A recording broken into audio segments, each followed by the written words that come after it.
Chief justice साहब ने पहली बार गुज़श्ता जब से ये क्राइसिस पाकिस्तान में चल रहा है, कॉन्स्टिट्यूशनल एंड पॉलिटिकल, उन्होंने किसी पब्लिक फोरम पे खिताब किया और उस खिताब में इस पर बात की। दिखाएं जी। When it comes to constitutional enforcement, we must not blink our eyes. If it says 90 days for holding elections, it is our duty to say that. It is not our choice. It is not our choice. It is our duty to say that. Instead of finding a reason why we should avoid to say that. This is what has happened. You call it controversy. I'm sorry. I'm not worthy of controversy. I'm a very humble person. You say you support us, please don't say that. I'm just one of the members of the Supreme Court of Pakistan. If you stand up for the Constitution and the law, then you must support the Supreme Court of Pakistan. जी साबिर शाकिर साहब, हुकूमत कह रही है कि आइन की interpretation हमारे मुताबिक ये है, अदालत कह रही है कि इंटरप्रिटेशन का राइट हमारा है, और इंटरप्रिटेशन ये है कि 90 दिन का मतलब है 90 दिन।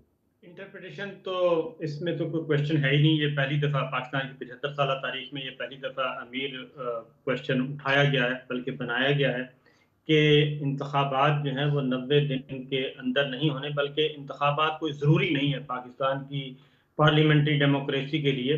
वो गवर्नमेंट की मर्ज़ी है, हुकूमत वक्त की मर्ज़ी है कि वो जब चाहें करवाएं, जब चाहें ना करवाएं।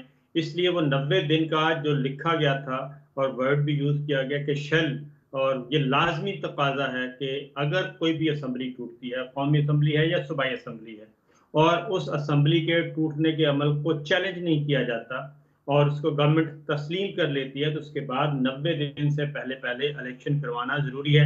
ये सवाल आज तक ये इतना मुस्तनद बात थी कि इस पे कभी सवाल ही नहीं उठा, कभी भी सवाल नहीं उठा। वो 88 में असम्बली तोड़ी हो, उसके बाद ये जमहूरियत की बात कर। हाँ, अलबत्ता मार्शल लॉ के ज़माने में यही सूरत हाल होती है जो इस वक्त है कि मार्शल लॉ में ये होता है कि असम्बलियाँ तोड़ दी जाती हैं और उसके बाद फिर डिक्टेटर की मर्जी होती है कि वो जब चाहें इलेक्शन करवाएं या जब चाहें ना करवाएं। अब सुप्रीम कोर्ट ऑफ पाकिस्तान में ये मामला चला गया, पहले हाई कोर्ट में गया, फिर सुप्रीम कोर्ट में गया, वहाँ से तारीख आ चुकी है। चीफ जस्टिस ऑफ पाकिस्तान बड़े क्लियरली बता चुके हैं। एक दरमियानी रास्ता निकालने की कोशिश की गई थी कि अगर एक दरमियानी रास्ता यही है कि आप तमाम इंतखाबात अगर एक ही दफ़ा करवाना चाहते हैं, जैसे कि पीडीएम और गवर्नमेंट चाहती है, तो फिर उसके लिए ज़रूरी है कि आप थोड़ा पीछे आ जाएं और पीछे आके एक तारीख पे इत्तेफाक करें, और वही तारीख आप वो एग्रीमेंट या जो एक पॉलिटिकल एग्रीमेंट पॉलिटिकल प्लेयर्स के दरमियान है, उससे आप सुप्रीम कोर्ट को आगाह करें। लेकिन उसके लिए भी लेजिस्लेशन ज़रूरी थी, ज़रूरी है, उसके लिए भी उसको लीगल कवर, कॉन्स्टिट्यूशनल कवर देना ज़रूरी था।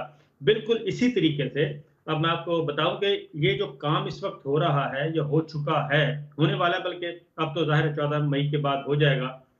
ये जैसे किसी मुल्क में मार्शल लॉ लगता है, हमारे मुल्क में जब मार्शल लॉ, अयूब खान का मार्शल लॉ लगा, याहिया खान का लगा, और उसको इंडेमनिटी देती है अगली आने वाली पार्लियामेंट, एक स्पेशल लीगल कवर देती है।